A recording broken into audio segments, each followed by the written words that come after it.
सतपुड़ा की पहाड़ियाँ जो है वो एक महत्वपूर्ण जो पहाड़ियाँ हैं, तो आज हम इन सतपुड़ा की पर्वत श्रेणियों के बारे में, पश्चिमी घाट के बारे में व कुछ दर्रों के बारे में पूरी विस्तार से जानकारी प्राप्त करेंगे। तो स्वागत है आप सभी का हमारे इस एजुकेशन प्लेटफॉर्म पर। अगर आपको वीडियो अच्छा लगे तो वीडियो को लाइक एंड सब्सक्राइब जरूर कीजिए। तो चलिए शुरू करते हैं आज की क्लास। सतपुड़ा पर्वत श्रेणी।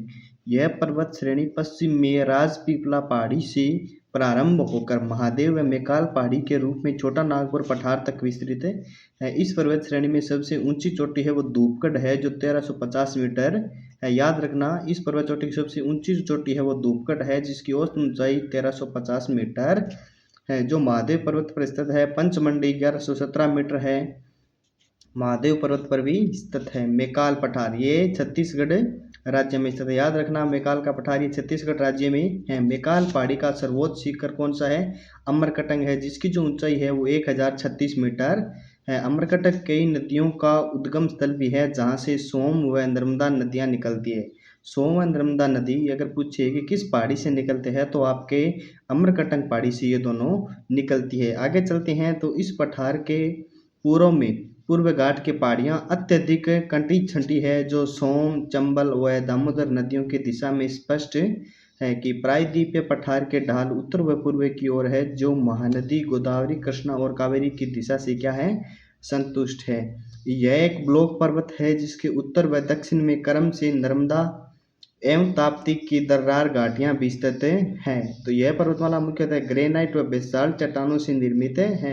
ये भी याद रखने वाली बात है, यह पर्वतमाला मुख्य रूप से ग्रेनाइट व बेसाल्ट चट्टानों से निर्मित है। भूगर्भवेत्ताओं के अनुसार विंध्याचल पर्वत नर्मदा नदी के दर्रार घाटी का खड़ा ढाल मात्र है। आगे आता है आपका पश्चिमी घाट। मोस्ट इंपॉर्टेंट ये आपका टॉपिक है पश्चिमी घाट, इसे ध्यान से पढ़ना। इसे सह्याद्री भी कहते हैं, अलग अलग स्थान पर इसका अलग अलग नाम है। पश्चिमी घाट को महाराष्ट्र में क्या कहा जाता है? सह्याद्री। कर्नाटक व तमिलनाडु में नीलगिरी तथा केरल में इलायची की पहाड़ियां के नाम से पश्चिमी घाट को जाना जाता है। यह वास्तविक पर्वत श्रेणी नहीं बल्कि प्रायद्वीपीय पठार का अपर्दित खड़ा कंगार है। यह पर्वत ताप्ती नदी के मुहाने से लेकर कुमारी अंतरीप तक लगभग 1500 किलोमीटर की लंबाई में विस्तृत है। पश्चिमी घाट पर्वत के उत्तरी भाग में 16 डिग्री उत्तरी अक्षांश तक लावा के निक्षेप जो है पाए जाते हैं। इसके दक्षिणी भाग में नीलगिरी तथा ग्रेनाइट की नीच चट्टानें। नीलगिरी जो है, यहाँ पे नीलगिरी की सबसे नीची जो चोटी है वो है आपकी इलायची, और इलायची पर्वत का नाम इलायची के लिए जाना जाता है क्योंकि आप जानते हैं कि दक्षिणी भारत जो है वो मसालों के लिए जाना जाता है, इसीलिए इलायची पर्वत पर इलायची और लौंग सर्वाधिक उत्पादन होता है। आगे हम देखते हैं पश्चिमी घाट पर्वत में 4 महत्वपूर्ण दर्रे हैं, ये याद रखने वाले। पहले बताता है थाल घाट, फिर आता है भोर घाट, लास्ट में आता है पाल घाट और सैनकोट। तो थाल घाट के बारे में देखते हैं। ऊंचाई 580 मीटर है, नासिक व मुंबई के बीच संपर्कीय मार्ग है, ये याद रखने वाले भी थे। नासिक व मुंबई के बीच संपर्क मार्ग करता है, 580 मीटर इसकी ऊंचाई है। भोर घाट देखिए, औसत ऊंचाई 520 मीटर है, मुंबई व पुणे के बीच संपर्क मार्ग करता है। पाल घाट औसत ऊंचाई 530 मीटर है, कोयम्बटूर व कोचीन के बीच का संपर्क ये करता है। सैनकोट ऊंचाई देखिए 280 मीटर, त्रिवेंद्रम व मदुरई के बीच का संपर्क मार्ग करता। आगे है कलसू बाई 1646 मीटर एवं महाबलेश्वर 1438 मीटर। उत्तरी सह्याद्री की महत्वपूर्ण चोटियां कुद्रेमुख 1892 मीटर व मध्य सह्याद्री की महत्वपूर्ण चोटियां। आगे हम देखते हैं गोदावरी। दक्षिण भारत की जो सबसे लंबी नदी है गोदावरी। गोदावरी, भीमा, कृष्णा आदि नदियां उत्तरी सह्याद्री से निकलती है। तुंगभद्रा नदी व कावेरी नदी मध्य सह्याद्री से निकलती है। तुंगभद्रा और कावेरी ये नदियां निकलती हैं मध्य सह्याद्री से। पूर्वी घाट पर्वत पश्चिमी घाट के मिलने के स्थल को नीलगिरी कहते हैं, यानी पूर्वी घाट ये हो गया आपका पश्चिमी घाट, ये हो गया आपका पूर्वी घाट, और जहाँ पे ये मिलता है स्थान को कहते हैं नीलगिरी। और नीलगिरी की सबसे नीचे चोटी है वो है इलायची, और इसकी सबसे ऊंची चोटी है दक्षिणी भारत की, वो है आपकी अनाही मुंडी। तो आगे हम देखते हैं नीलगिरी पहाड़ी स्थित है।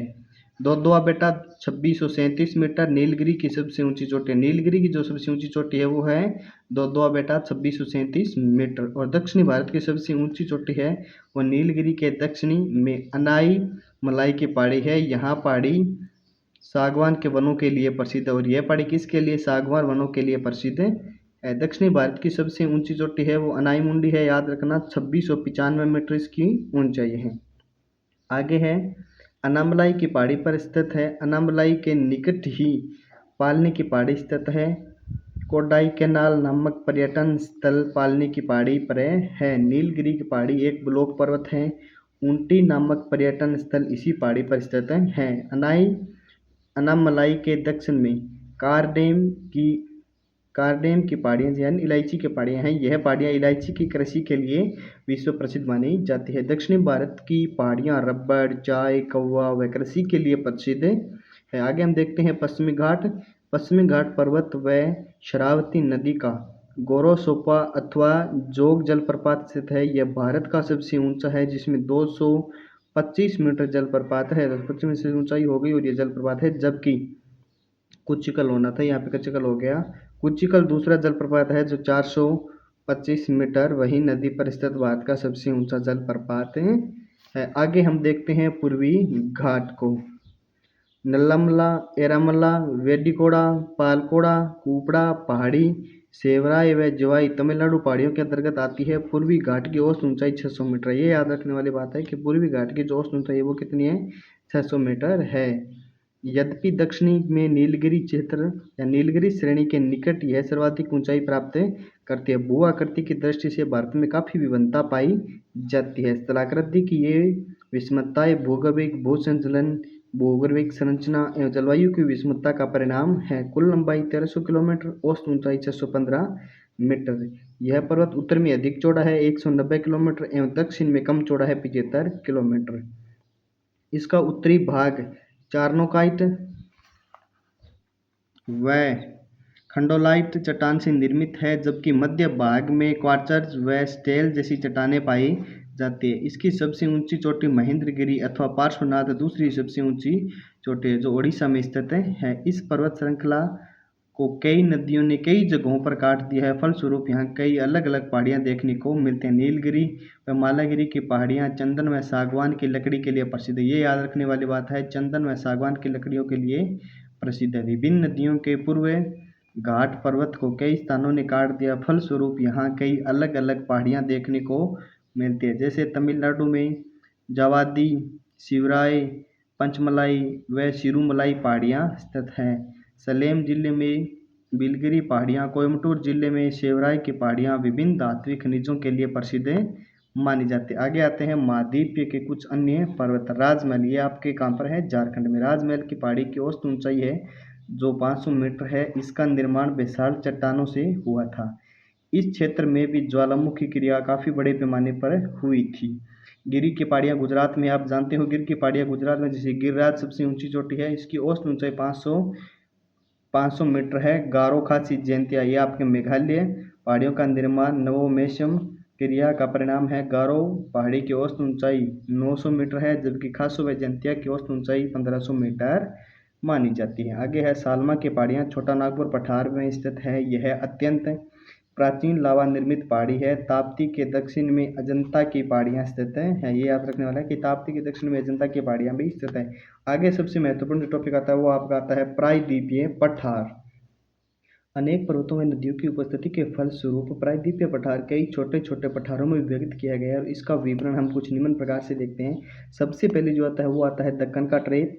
यह पठार लगभग 5 लाख वर्ग किलोमीटर में फैला हुआ है। यह पठार लगभग 5 लाख वर्ग किलोमीटर में फैला हुआ है।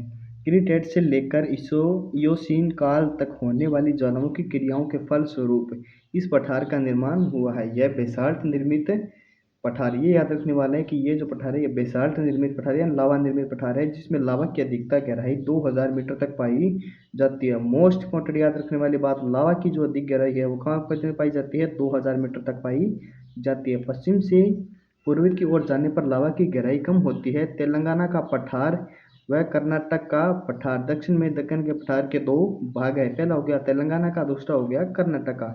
यह पठार पूर्व में अमरकटक व सुरगुंजा तक, पश्चिम में कच्छ तक, दक्षिण में बेलगांव तथा दक्षिण पूर्व में राजमहेंद्र तक फैला हुआ है। ताप्ती नदी इसकी उत्तरी सीमा बनाती है। ये दोनों भाग आर्केरियन नीच चट्टानों से निर्मित है। सबसे पहले आता है तेलंगाना का 1 नंबर पठार, गोदावरी नदी के द्वारा यह पठार दो भागों में विभक्त कर दिया जाता है। उत्तरी भाग उत्तरी भाग उत्तरी पहाड़ी भाग वनाच्छादित है, जबकि दक्षिणी भाग पर उर्मिल मैदान पाए जाते हैं जो तालाब के निर्माण के लिए आदर्श होते हैं। यहाँ पर वर्धा नदी बहती है। यहाँ पर कौन सी नदी बहती है? वर्धा नदी। आगे आता है कर्नाटक का पठार। 600 मीटर की इसकी औसत ऊंचाई है। सर्वोच्च रेखा पर पहाड़ के दो भागों में बांटते हैं। उत्तरी भाग में इसे कृष्णा व तुंगभद्रा नदियाँ प्रवाहित होती है। दक्षिणी भाग में मैसूर का पठार भी कहते हैं। दक्षिणी भारत का उच्च व सुनिश्चित सीमा वाला पठार है मैसूर। पठार की प्रमुख नदी कावेरी है। मैसूर पठार की प्रमुख जो नदी है वो है कावेरी है। बाबा बुदन की पहाड़ी मालनाड पर है। इसी पहाड़ी पर स्थित यह पहाड़ी लोहा एसिड के रूप में के लिए क्या है? प्रसिद्ध है। आगे आता है मेघालय का पठार। यहाँ की चट्टानें छोटा नागपुर के पठार के लिए चट्टानों से समानता रखती है। प्रारंभ में यह पठार मुख्य पठारों से जुड़ा हुआ था। बंगाल के खाड़ी में के निर्माण के दौरान यह मुख्य रूप से पठार से अलग हो गया था। आगे आता है कच्छ प्रायद्वीपीय पठार। यह लावा व टर्सरी चट्टानों से निर्मित है। जलोढ़ निक्षेप के कारण यह पठार मुख्य पठार से क्या हो गया था? अलग हो गया था। आगे सबसे पहला था आपके मालवा का पठार। लावा निर्मित मालवा का पठार काली मिट्टी का संप्राय मैदान है। इसकी ढाल गंगा घाटी की ओर है। इस पर बेतवा, नीवज, चंबल व माही नदियां प्रवाहित होती हैं। इस पठार पर उर्मिल मैदान मिलते हैं जिनमें कहीं कहीं चपटी पहाड़ियां स्थित है। इस पठार पर उत्तरी पूर्वी सीमा पर बुंदेलखंड के पठार पाए जाते हैं। आगे हम देखते हैं दंडकारण्य का पठार, जो रामायण महाभारत में जिक्र किया गया था। इस पठार का ये है।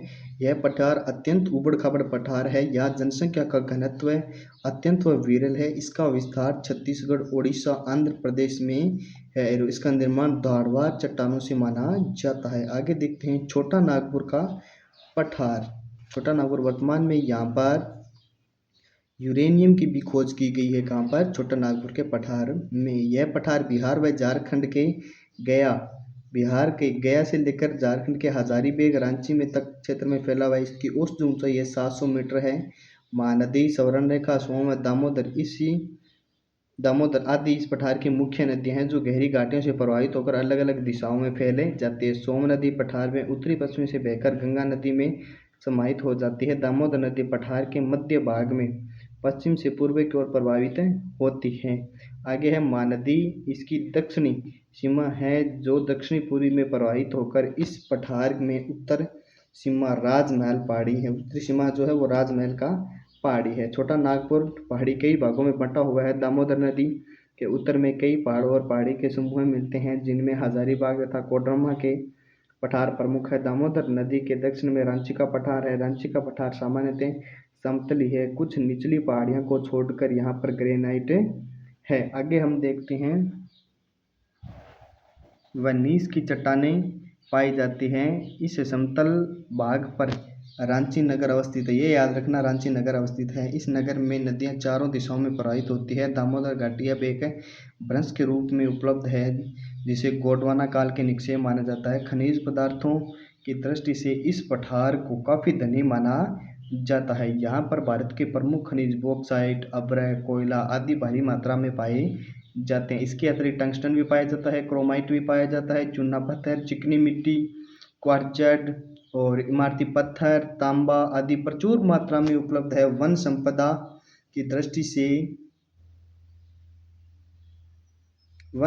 की दृष्टि से इस पठार का विशेष महत्व है। यहाँ पर सागवान, शीशम, साल, जामुन, झेलम व बांस आदि भी बहुतायत में पाए जाते हैं। खदानों में चावल की खेती पहाड़ी डालों पर नदी घाटी में की जाती है। आगे जो मोस्ट इंपॉर्टेंट जो आता है वो आपका आता है बुंदेलखंड का पठार। बहुत बार इसका जिक्र होता है बुंदेलखंड के पठार का। यह पठार ग्वालियर मध्य प्रदेश में ग्वालियर पठार पर विंध्याचल श्रेणी के बीच में फैला हुआ है। प्राचीन बुंदेलखंड नीस फैला हुआ है। इसकी जो ऊंचाई है वो लगभग 300 से लेकर 600 मीटर के मध्य प्राचीन बुंदेलखंड नीस के निर्मित है और इस पर सोपानी वेदिकाएं भी मिलती है। इसके इर्द गिर्द ग्रेनाइट व बलुआ पत्थर के टीले व पहाड़ियां भी मिलती हैं। इस पठार पर चंबल व यमुना नदियों द्वारा बड़े बड़े खड्डों का निर्माण किया गया। आगे आता है बाघेलखंड का पठार। विंध्यन श्रेणी के कैमूर में बारनेर पहाड़ियों के पूर्व में स्थित। इसके उत्तर में सोनपुर पहाड़ी तथा दक्षिण में रामगढ़ पहाड़ियाँ हैं।